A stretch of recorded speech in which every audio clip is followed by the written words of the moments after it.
first video about the second part in the lesson Century of Tensions in the Middle East. So it's the beginning of part 2. In part 1, which was about the interwar years until the creation of the State of Israel, so we saw that decisions had been taken by imperial powers, mostly from Europe and mostly the British, and that those decisions had incredibly great impact, in particular in the political geography of the region, because in fact the borders of the Middle East have largely been drawn by European powers. We also saw the slight influence of the United States of America. One of the most symbolic and most important decisions made by the British was to promise the Jewish community of Europe that a homeland in Israel might be created, which encouraged the immigration of Jewish people to Palestine. Obviously, World War II changed a lot of things in the world, and it also changed a lot of things for the Middle East. The first major change for the Middle East was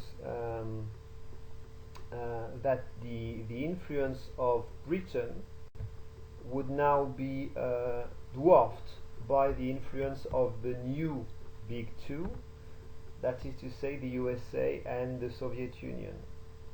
In part 2, we'll also see that the Arab-Israeli conflict soon became one of the most unsolvable conflicts in the world.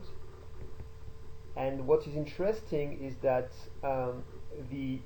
this conflict and the presence of Israel could have fueled a unity of the Arabs in the region, a unity of Arab nationalists.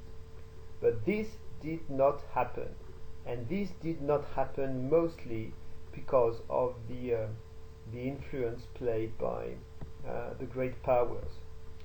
The other thing that was changed, not directly by World War II, but simply by the development of the economy, was that the industrialized economies of the North needed a lot of oil. And so the Middle East became obviously even more important, strategically speaking, for the rich countries of the world. As you know, the decades that followed World War II were the decades of the Cold War. And because the Middle East is located at the crossroads between the West and the East, it was obviously one of the battlefronts of the Cold War. One last thing, because before I start really part A, of course the Cold War fueled tensions in the Middle East, but we must not forget that there were also some local sources of tension. So about this US and Soviet influence in the region, well, there is a map which is really essential. It's a map in French, but it's really excellent. On this map you can see which country was allied to what great power and when. And the reason why there are some countries which are colored in two colors is because they significantly changed their side during the Cold War. World War II had been fought in the Middle East, mostly because Germany tried to seize the Suez Canal at one point.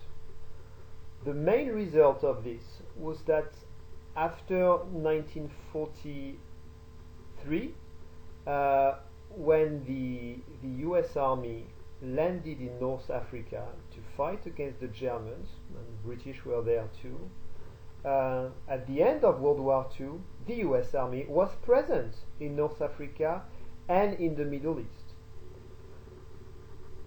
Big picture alert: the USA and the USSR as well, they obtained at the end of World War II a kind of acceleration of decolonization. That is the reason why, for example, France had to give complete independence to Lebanon and Syria just after World War II. During the period, the post-war period, Britain also granted independence to some states and lost ground to the big two in the region. And the final blow would be given by the Suez Crisis. We already talked about that in our lesson about Britain. Let's examine a little bit in detail the US influence in the region during this Cold War period. Clearly, the USA replaced Britain as the main defender of the interests of Western countries in the region. And what is absolutely remarkable with the US strategy in the Middle East is that the USA managed to build alliances with many states, even though these states hated each other. So here are some of the states that became key allies of the USA in the Middle East. Well, first of all, in the North, Turkey. Turkey became a member of NATO when NATO was created. As you can see, even on this ground, Turkey is in a way in Europe, because NATO is supposed to be an alliance between the USA and European armies. The reason why Turkey is so important for the USA is that Turkey has its north coastline on the Black Sea, and the Black Sea is strategic for the USSR here. If Turkey controls the strait here, it means that the Soviet Union has no easy access to the Mediterranean. So for the USA it was absolutely essential that these straits remained on the side of the West. Saudi Arabia remained the main Arab ally of the USA. And another country that was an ally of the USA after the war was Iran. It's very, very different today, of course. But Iran, which was also and still is an oil producer, was an ally of the USA. At the head of Iran was a king, real title being the Shah of Iran, who was completely loyal to the USA. It is this Shah that you can see on the picture here on the right. And one example that should be remembered about US influence in Iran during this period is what happened to Prime Minister Mossadegh in Iran. In the early 50s, Mossadegh, who was some kind of a nationalist in Iran, he wanted Iran to be more independent to the USA. And so he decided to nationalize all companies in his country. And this was against the interest of the USA and of Britain, by the way. And so, as often in US foreign policy, a coup was organized by the CIA and also by the British MI6. A very, very complex affair that led to the arrest of Prime Minister Mossadegh and a kind of reinforcement of the authoritarian regime of the Shah, completely allied to the USA. So you see, with Iran, we see an example of US imperialism clearly. So USA was allied with the Turks, with many Arabs, and also with Israel. It supported Israel by selling weapons mostly, and this support was largely due to the very influential Jewish lobby in the USA. Now, on the other hand, the USSR seemed to be less influential than the USA. The USSR influence is in orange on this map. What we can say is that the USSR was mostly on the side of the Arabs at the beginning of the Cold War. not all Arabs, obviously, as you can see on the map, but Arab leaders that claim to be Arab nationalists. In fact, just after World War II, the Arab leaders which were not allied to the USA, well, they claimed to be Arab nationalists. They said they wanted to fight for the independence of the region. It was true of Egypt, Syria, and Iraq in particular. What is remarkable is that Arab nationalism never became a united movement. There was never an Arabia that was created. One thing is clear, the USA played a very brilliant foreign policy in order to obtain the division of the Arabs.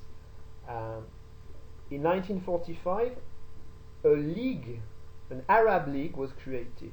It was a kind of union, an alliance mostly between Egypt, Syria, Iraq, and Saudi Arabia. So that is remarkable because, you see, the creation of the Arab League strengthened Arab nationalism in the way, and in fact it also proved that Arab nationalism was divided because they formed a league, not a country. The main leader of the Arab world at that moment, the most influential, was the Egyptian Nasser. He became the leader in Egypt in 1952. He made a revolution. And he was kind of left-wing, really anti-US, so he was mostly allied to the Soviet Union. He remained president of Egypt until 1970, so he's really the key character of the 50s and 60s. The most famous episode of Nasser's quest for influence in the region was the famous nationalization of the Suez Canal in 1956. Big picture alert, we talked about them during the lesson of Britain. And maybe you remember that Britain and France tried to organize a very, very complex and risky coup in the region in order to obtain, to keep control over the canal. They used Israel, they asked Israel to attack Egypt, and they wanted to intervene and to appear like peacemakers. As illustrated by the caricature on the right, this was a total failure for the UK and France. They were completely humiliated. Well, simply because, and it was very rare during the Cold War, the USA and the USSR refused that coup. They agreed on the fact that this European imperialism in the Middle East should stop, and in fact it reinforced Nasser's prestige and his influence in the region. At one point, Egypt and Syria were even united into one single state under the leadership of Nasser. So Nasser could have been the leader of the Arab world and maybe of a large Arabic country, but the Saudi Arabian ally of the USA never accepted that. He also could have been the leader of the Arab struggle because he was one of the leaders of the struggle against Israel, but that will be for a next video.